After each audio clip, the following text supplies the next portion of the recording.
queridos catequizandos aqui da Paróquia Menino Deus. É com grande alegria que eu estou aqui para trazer para vocês o tema que a Igreja reflete no mês de setembro de uma forma especial, que é o tema da Bíblia, Palavra de Deus. E eu sou o catequista Saudi, sou seminarista, crescido aqui na Paróquia Menino Deus e que hoje estou estudando teologia e quem sabe, com a graça de Deus, com a oração de vocês, serei um padre um dia. E esse tema, ele é muito especial, porque é pela Palavra de Deus que nós nos alimentamos. Assim como nós nos alimentamos de comida, bebida todos os dias, a nossa alma também precisa ser alimentada. E um modo muito especial de alimentá-la é através da leitura da Palavra de Deus. E por isso, vamos começar com uma oração. Em nome do Pai, e do Filho, e do Espírito Santo. Amém. Pai nosso, que estais nos céus, santificado seja o vosso nome. Venha a nós o vosso reino, seja feita a vossa vontade, assim na terra como no céu. O pão nosso de cada dia nos dai hoje, perdoai as nossas ofensas, assim como nós perdoamos a quem nos tem ofendido, e não nos deixeis cair em tentação, mas livrai-nos do mal. Amém. Muito bem, então vamos começar com uma canção que vai nos introduzir nesse clima de meditação da Palavra de Deus.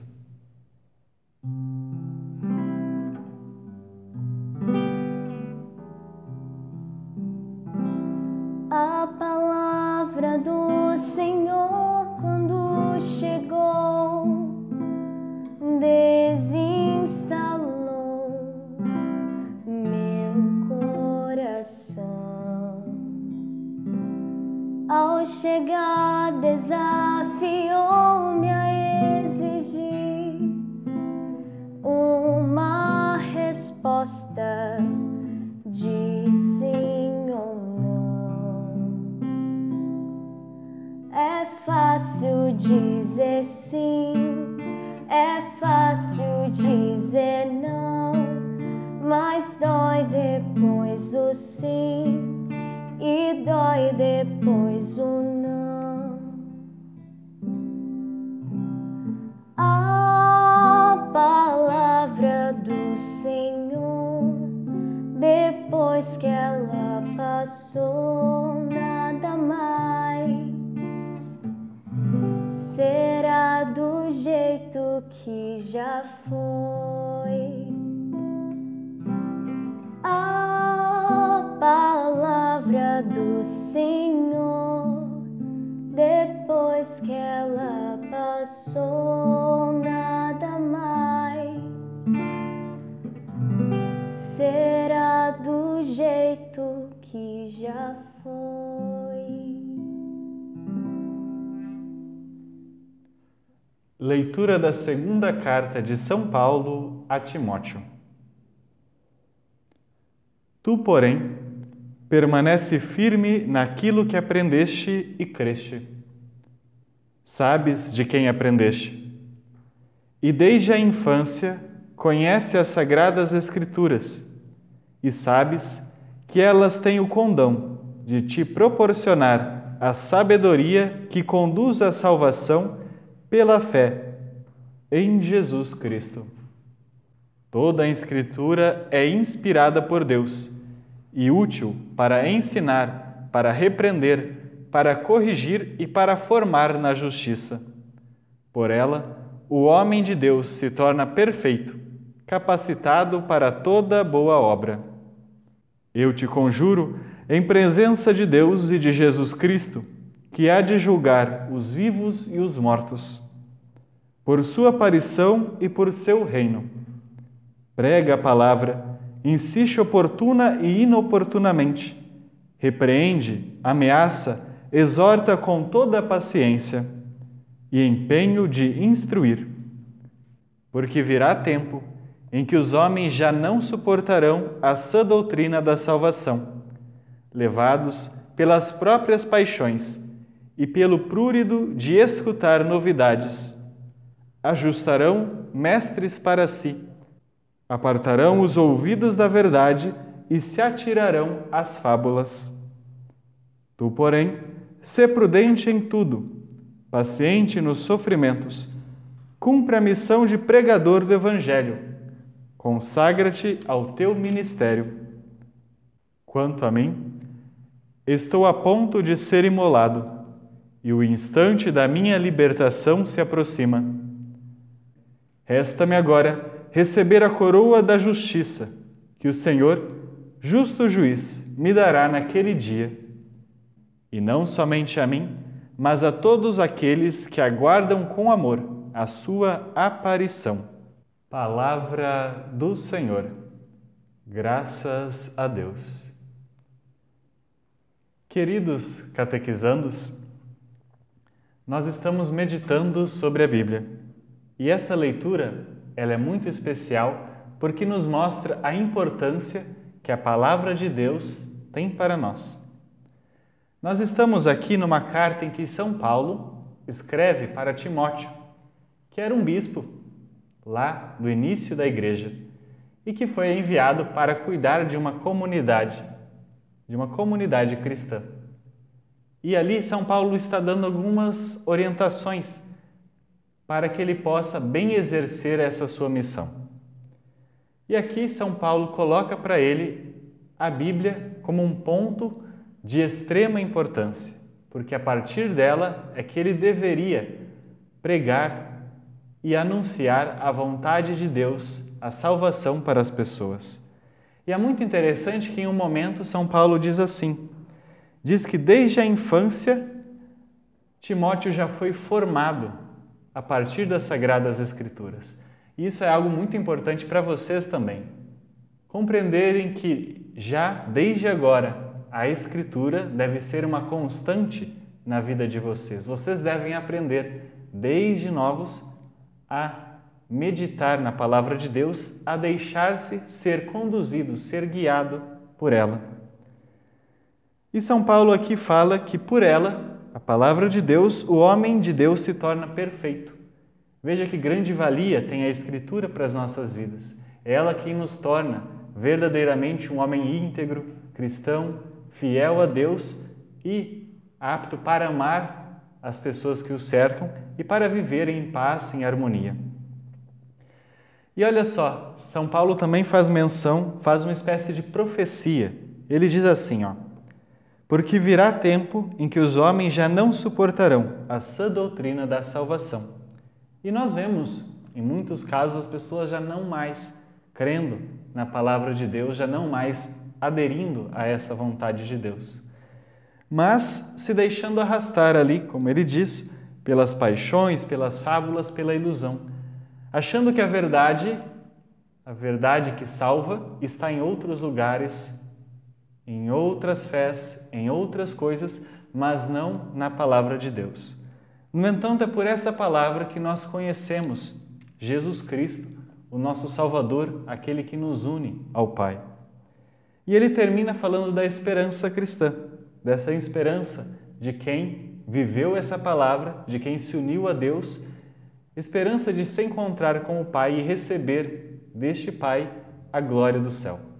E por isso, vamos tomar a palavra de Deus como uma orientação para a nossa vida, como um caminho que nos leva à paz, que nos leva à felicidade, que nos leva a Deus. Vamos compreender um pouco, então, sobre como a Bíblia é organizada. Bom, primeiro e antes de tudo, de onde vem esse nome, Bíblia? O que ele significa? É uma expressão que vem do grego, tá? Bíblia, que era um termo no plural, que significava os livros. Por quê? Porque a Bíblia é um composto de vários livros, todos inspirados por Deus, que se reuniu num único corpo. E por isso nós hoje utilizamos essa palavra no singular, Bíblia. No entanto, ela é um composto de muitos livros. Quantos livros são? São 73 livros, 46 do Antigo Testamento e 27 no Novo Testamento. Por que essa diferença? A palavra testamento, ela significa aliança. Por que aliança? Porque uma antiga e porque uma nova aliança. Aliança é uma espécie de contrato, mas muito mais do que um contrato, porque ela é um compromisso de entrega realizado entre o homem e Deus. Então, nesse compromisso, Deus se compromete em estar junto com o homem, em auxiliá-lo, em libertá-lo, em salvá-lo, mas pede também do homem que ele se comprometa em ser fiel a ele, em glorificá-lo, em buscar imitar a sua justiça. E isso é aliança. Certo, mas por que uma aliança antiga, do Antigo Testamento, e uma nova aliança, o Novo Testamento? É porque no começo, quando Deus começou a sua revelação, Ele foi preparando o povo para algo que aconteceria depois e que seria a plenitude da revelação. Então, no começo, Deus escolheu um povo e foi se revelando aos poucos, pedagogicamente, a esse povo. No entanto, faltava algo de muito importante. Faltava que o próprio Deus viesse a esse mundo e libertasse o homem. E é por isso que quando Jesus, Filho de Deus, vem até nós, no nosso mundo, ele inaugura uma nova aliança que leva à antiga perfeição. E assim, as portas do reino dos céus, as portas da salvação, são alargadas para todos os homens da terra, e não mais somente aos descendentes de Abraão, como no Antigo Testamento. Então, acontece ali uma nova aliança, uma nova entrega de Deus ao povo e um novo modo de Deus exigir do homem que a sua entrega seja feita a Deus. Assim se estabelece, então, uma nova aliança na Igreja. E é por isso que nós dividimos a Bíblia nesses dois períodos de tempo. Um tempo antes de Cristo e um depois de Cristo. E como aconteceu esse processo de Deus de revelação de entregar a nós a Bíblia? Há muitas pessoas que pensam que a Bíblia apareceu milagrosamente no nosso mundo. Outras entendem que Deus usou os homens como instrumentos, mas pensam que Deus foi ditando aos homens. Mas será que foi assim? Como foi o processo de inspiração da Sagrada Escritura? Veja só, Deus poderia de fato, se Ele quisesse, nos dar a revelação pronta, sem precisar do homem. Mas Deus, Ele costuma agir através do homem. Isso é muito importante porque manifesta a dignidade do homem. Porque Deus, embora tenha o poder de fazer tudo sozinho, gosta de inserir o homem na sua obra. Isso exalta a dignidade e o valor do homem. Antigamente, quando uma pessoa, um rei, queria dar uma mensagem a uma pessoa distante, ele tinha 3 formas. Havia o mensageiro, que levava a carta que o rei escreveu. Havia o pregoeiro. O pregoeiro, ele decorava o que o rei falou, chegava diante daquela pessoa e repetia palavra por palavra o que o rei falou. E havia ainda um outro tipo, que era através de um embaixador. O embaixador, ele sabia tudo aquilo que o rei queria que se falasse, só que ele falava do seu jeito. Numa analogia, podemos dizer que a inspiração de Deus, ela funciona mais dessa terceira forma. Por quê? Porque Deus age nos homens para que esses homens falem a palavra dele mais de uma maneira humana. E assim, aquele homem é um verdadeiro autor, mas Deus vai movendo o coração dele, vai movendo, iluminando a inteligência dele, para que ele coloque na Bíblia tudo e só aquilo que ele quer. E assim, na Bíblia, nós vemos muito daquilo que era o contexto em que o autor vivia. Ela é a palavra de Deus, mas escrita em um período específico. E há características daquele povo. Por isso, a gente sempre tem que ter, antes de ler a Bíblia, essa ótica. Deus usou das categorias, daquele contexto, daquele povo, para revelar a sua verdade. E assim, graças a essa atuação desses homens, nós temos a palavra de Deus como seu instrumento de revelação. E é graças a essa palavra que nós conhecemos este Deus que é bom e que nos salva. Passando para uns conhecimentos mais práticos.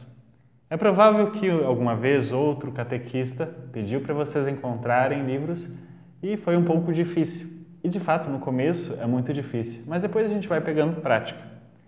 Como que funciona essas citações bíblicas? os livros, eles normalmente são citados em siglas. E essas siglas, normalmente, com algumas exceções, elas são a primeira letra do livro e, na sequência, a primeira consoante. Assim, por exemplo, Mateus é M e depois a seguinte consoante, T, MT, Mateus. Claro, existem exceções, porque nem sempre dá para seguir essa regra. Então, vou explicar para vocês. Se vocês encontrarem no livro, por exemplo, no livro de catequese, escrito assim, MT 2,3. Isso significa que é Evangelho de Mateus, capítulo 2, versículo 3. Então é só procurar a numeração lá no Evangelho de Mateus, encontrar o capítulo 2 e procurar no capítulo 2 o versículo 3. Mas se ao invés disso estivesse MT 4,2-10, o que quer dizer? É que Evangelho de Mateus, ainda capítulo 2, mas os versículos são do versículo 2 até o 10. Outro caso que pode acontecer é, por exemplo, MT 4,2-5,3. O que isso quer dizer? É que você vai ler todo o capítulo a partir do versículo enumerado e vai continuar no outro capítulo até aquele versículo que está enumerado ali. Então, é muito fácil e você vai pegando prática. Mas, em dificuldade, sempre peça catequista, o pai e a mãe que eles vão te ajudar. Por isso, é que eu quero deixar esse convite para vocês. Tirarem a Bíblia de vocês do armário, se ela não está sendo usada, e começar a ter todos os dias um contato com a Palavra de Deus. Porque Deus, Ele quer falar conosco. E nós, às vezes, damos tempo a tantas outras coisas e não damos tanto tempo para Deus. Mas Deus é aquilo que mais importa na nossa vida. Por isso, nesse mês da Bíblia, tomem este propósito, todos os dias, a fazer uma pequena leitura da Palavra de Deus para se alimentar. É claro que nem sempre a leitura da Bíblia é algo tão agradável como seriam outras atividades do dia a dia. Sobretudo porque quando a gente lê a Bíblia, nós sentimos que nós somos também lidos por ela, no sentido de que ela se choca com a nossa vida e nós vamos vendo que nem sempre aquilo que eu vivo é aquilo que Deus está me pedindo. No entanto, é preciso esse esforço de se colocar diante de Deus e tentar cada vez mais se unir a Ele praticando a sua vontade. É muito interessante um caso de um jovem que queria mostrar que a Bíblia não valia de nada. E ele chegou para a mãe e falou: mãe, qual que é o evangelho mais curto? Eu quero ler esse evangelho e mostrar que ele não tem sentido algum. E esse jovem, então, foi indicado pela mãe para ler o Evangelho de Marcos, que é o mais curto. E ele começou a ler. E veja só que interessante. Quando ele ia lendo aquele evangelho, ele foi percebendo que aquele Jesus que se falava no evangelho estava junto com ele, estava dentro dele. Ele foi sendo tocado por Deus e ele se converteu. Depois seguiu no sacerdócio e se tornou até um cardeal da igreja. Veja só, grandes exemplos de como a palavra de Deus nos muda. Por isso, deixo esse convite para vocês, meditarem mais na palavra de Deus. E eu gostaria que vocês entendessem que por trás, na Bíblia, há uma sabedoria muito superior à nossa. Há a sabedoria divina nos falando. E algo que nos mostra muito é que na Bíblia existe mais de um sentido de leitura. É algo que o Catecismo da Igreja Católica nos recorda. Existe o sentido literal, que é aquele que eu tenho no meu primeiro contato. Aquilo que está ali sendo narrado, descrito. Mas além dele, existem outros sentidos, que a gente costuma chamar de sentido alegórico, que é quando uma realidade aponta para uma outra ainda. Há o sentido moral, que é quando aquela realidade descrita traz um ensinamento de vida para mim viver na minha prática. E há um sentido chamado anagógico, uma palavra complicada, mas que significa que naquela passagem da Escritura há algo apontando a nossa missão futura, apontando a nossa vida futura junto de Deus. E eu vou trazer alguns exemplos. Vamos conhecer um pouco primeiro esse sentido alegórico. É quando Deus conduziu a história daqueles homens, daquelas pessoas, para que elas falassem de outras realidades futuras, realidades superiores. Olhem que interessante, por exemplo, na passagem da vida de Abraão.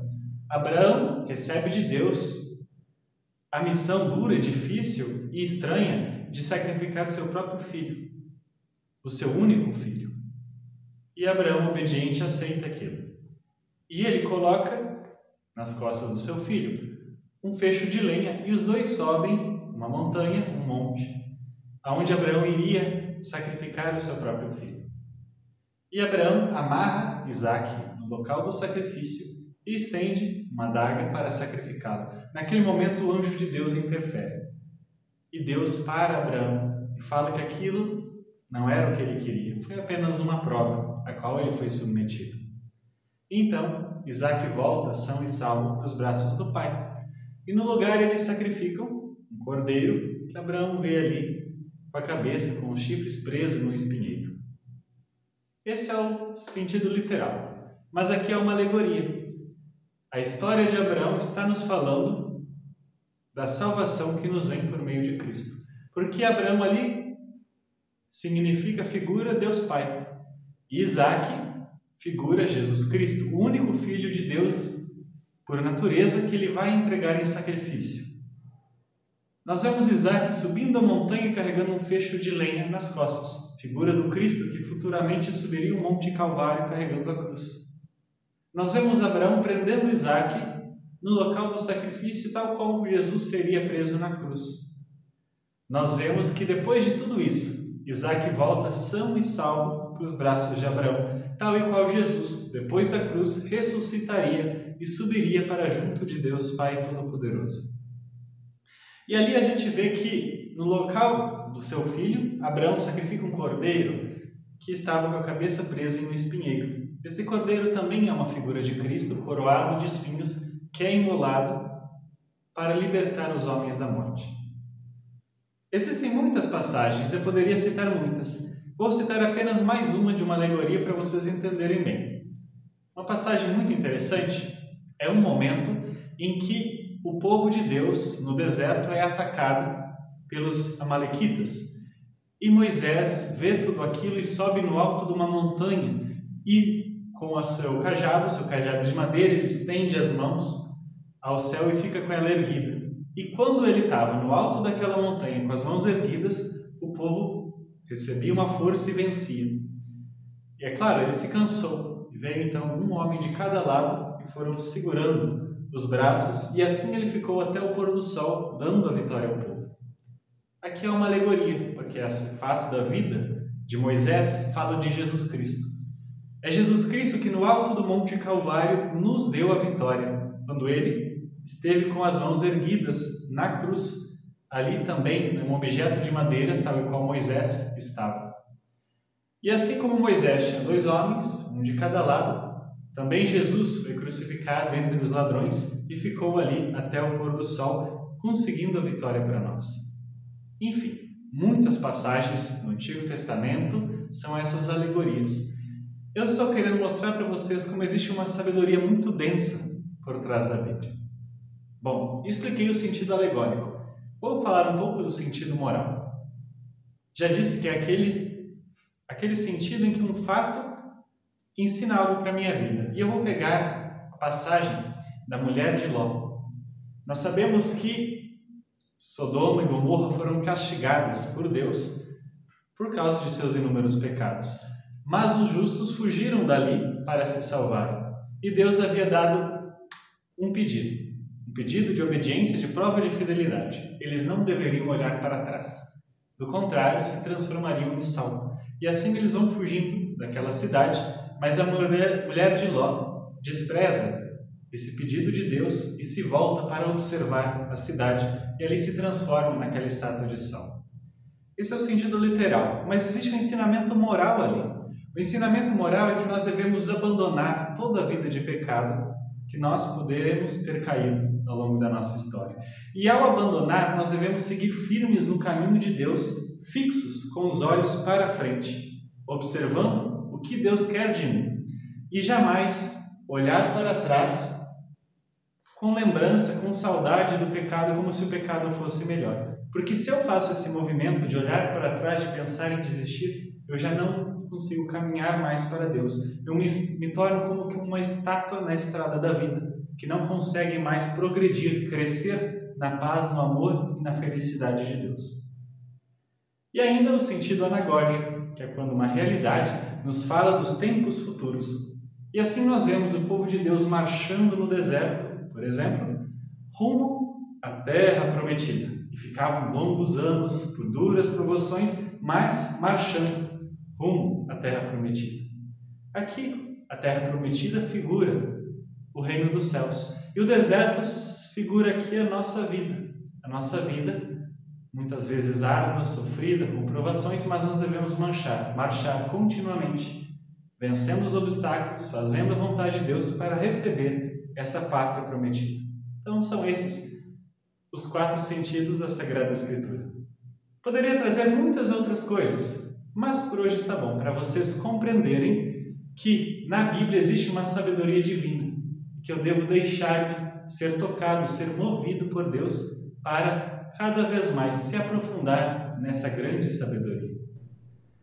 Meditamos assim sobre a importância da Palavra de Deus para as nossas vidas. E agora eu gostaria de colocar como modelo para nós Maria, porque ela foi um grande exemplo de mulher que atenciosamente ouviu a Palavra de Deus e viveu ela no coração. Uma mulher de escuta, de atenção, de prática da Palavra de Deus. E não é à toa que foi escolhida para ser a mãe do Filho de Deus, a mãe de Jesus, nosso Salvador. E os evangelhos colocam sempre Maria como aquela que obedece a Deus, e ela mesma diz: eis aqui a serva do Senhor, faça-se em mim segundo a tua palavra. E em muitos outros momentos, depois dos acontecimentos do evangelho, ali na infância de Jesus, é dito que Maria guardava e meditava todas aquelas coisas no seu coração, porque ela é para nós um exemplo de pessoa que escutou, que meditou, que viveu a palavra de Deus. E, portanto, vamos agora escutar uma música que coloca justamente Maria como essa mulher da escuta, essa mulher que acolhe e que vive a palavra de Deus. E por isso, vou chamar a nossa amiga e catequista Luana para cantar um pouco para nós.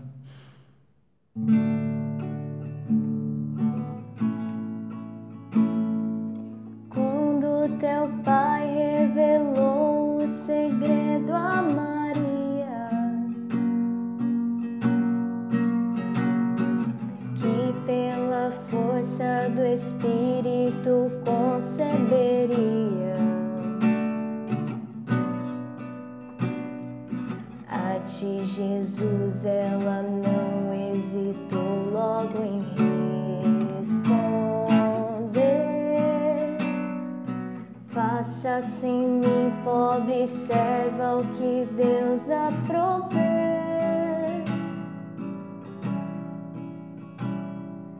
Hoje, imitando a Maria, que é imagem da Igreja, nossa família outra vez te recebe e deseja. Cheia de fé, de esperança, de amor, dizer sim a Deus. Eis aqui o seu servo, Senhor. Que a graça de Deus cresça em nós sem cessar, e de ti, nosso Pai, vem o Espírito Santo de amor para gerar e formar Cristo em nós. No coração de Maria, no olhar doce e terno,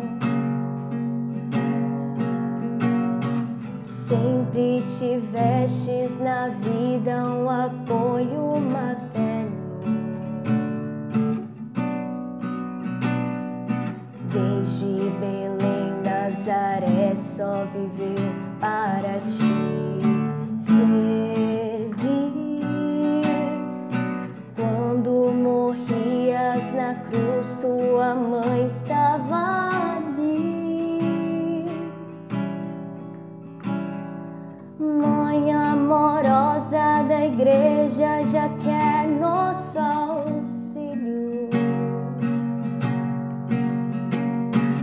Reproduzindo cristãs as feições de teu filho.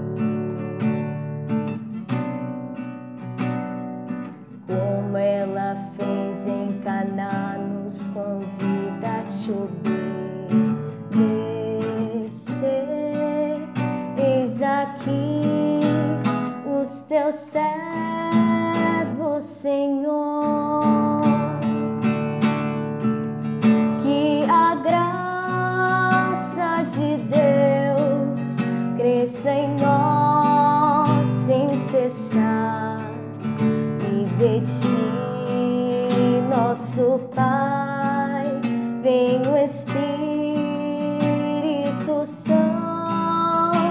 de amor para gerar e formar Cristo em nós.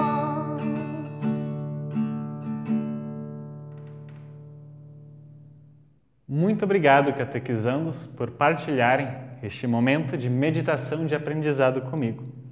E agora, colocando tudo o que nós aprendemos no coração da nossa mãe, vamos pedir a ela que nos ajude, que nos auxilie a viver e a meditar a palavra de Deus. Ave Maria, cheia de graça, o Senhor é convosco. Bendita sois vós entre as mulheres, e bendito é o fruto do vosso ventre, Jesus. Santa Maria, Mãe de Deus, rogai por nós, pecadores, agora e na hora de nossa morte. Amém. Em nome do Pai, e do Filho, e do Espírito Santo. Amém. Muito obrigado. Deus fique com vocês. Até a próxima.